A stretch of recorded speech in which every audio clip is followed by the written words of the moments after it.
नमस्ते। तो चलिए आज एक बहुत ही दिलचस्प सफर पर निकलते हैं।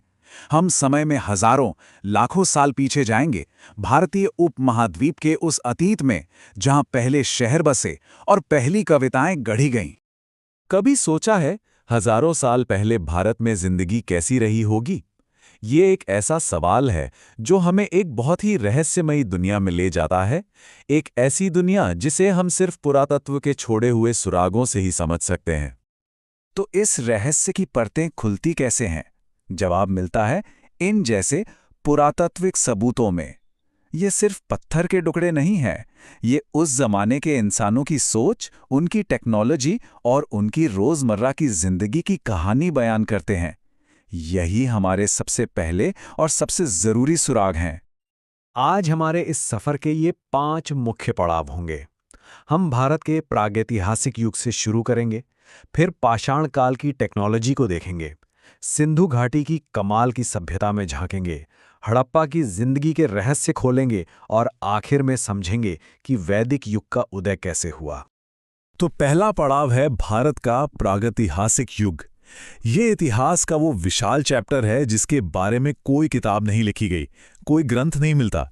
इसकी कहानी जमीन के नीचे दबे पत्थर के औजारों और पुरानी हड्डियों को पढ़कर ही समझी जा सकती है।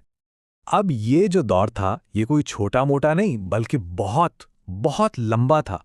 इसे समझने के लिए इतिहासकार इसे 3 बड़े हिस्सों में बांटते हैं: पूरा पाषाण, मध्य पाषाण और नवपाषाण काल। और यकीन मानिए, इन तीनों कालों में जिंदगी जीने का तरीका, टेक्नोलॉजी और समाज सब कुछ बिल्कुल अलग था। तो चलिए अब जरा पाषाण काल में और करीब से झांकते हैं और देखते हैं कि कैसे हमारे पूर्वजों ने सिर्फ पत्थरों का इस्तेमाल करके जिंदगी गुजारी और आने वाले कल की नींव रखी।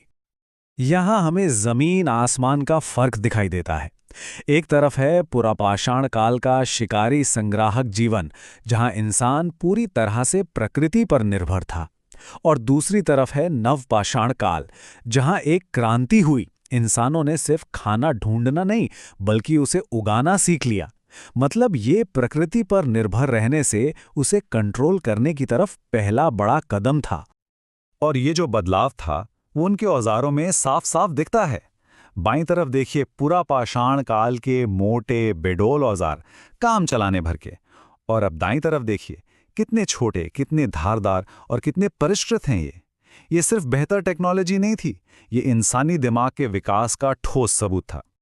तो इस नवपाषाण क्रांति ने बदला क्या? सच पूछिए तो सब कुछ बदल दिया। पहली बार गेहूं और जौ जैसी फसलें उगाई गईं। जानवरों को सिर्फ शिकार के लिए नहीं बल्कि पालने के लिए रखा गया। मेहरगढ़ जैसे पहले गांव बसे और अनाज को स्टोर करने के लिए मिट्टी के बर्तन बनने लगे। सच कहें तो इसी क्रांति ने आने वाली महान सभ्यताओं की नींव रखी। लेकिन एक बड़ा सवाल अब भी बाकी है। ये छोटे छोटे गांव आखिर दुनिया के पहले इतने बड़े और इतने सुनियोजित शहरों में कैसे तब्दील हो गए? ये छलांग लगी कैसे? और इसका जवाब हमें मिलता है सिंधु घाटी सभ्यता में। ये भारतीय उपमहाद्वीप के इतिहास में एक जबरदस्त, एक शानदार छलांग थी। एक ऐसी सभ्यता जो अपने वक्त से बहुत आगे की सोच रखती थी। और जब हम विशाल कहते हैं तो हमारा मतलब सच में विशाल है। ये कोई एक दो शहरों की कहानी नहीं थी। ये सभ्यता आज के पाकिस्तान से लेकर भारत में गुजरात और राजस्थान तक फैले एक बहुत बड़े इलाके पर थी।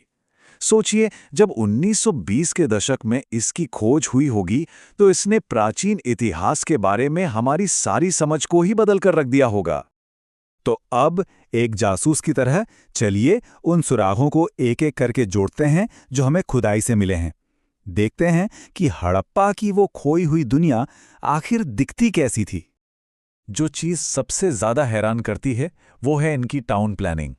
अरे आज के मॉडर्न शहरों की तरह बिल्कुल सीधी ग्रिड पर बसे शहर। सड़कें एक दूसरे को 90 डिग्री पर काटती थीं।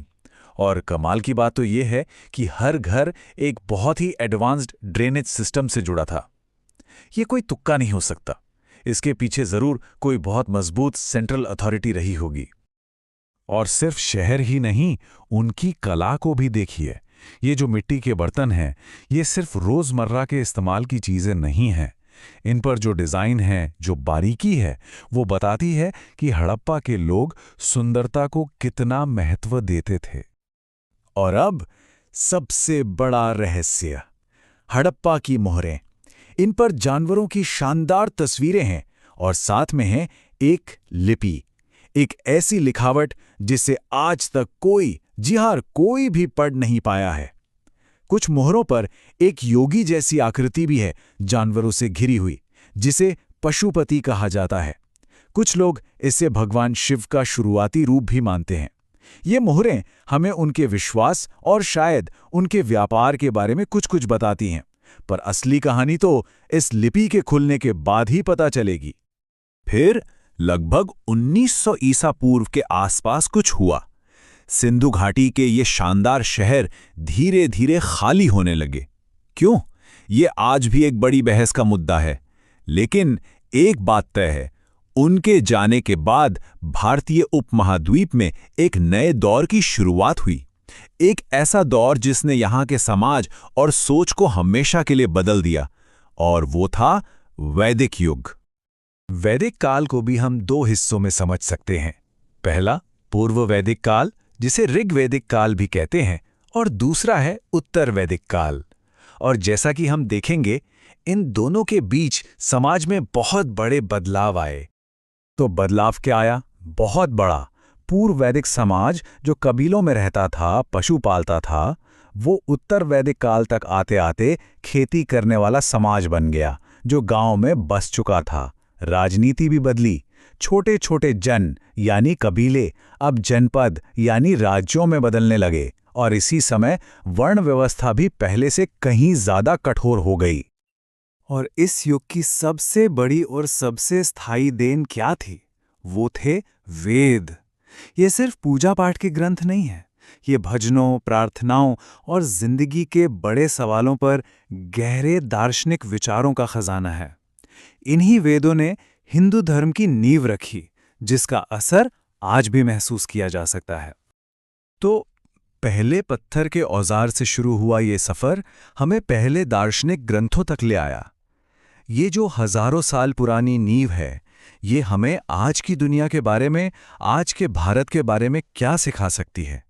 शायद इसका जवाब हमें इतिहास की इन्हीं गहरी परतों में ही मिलेगा।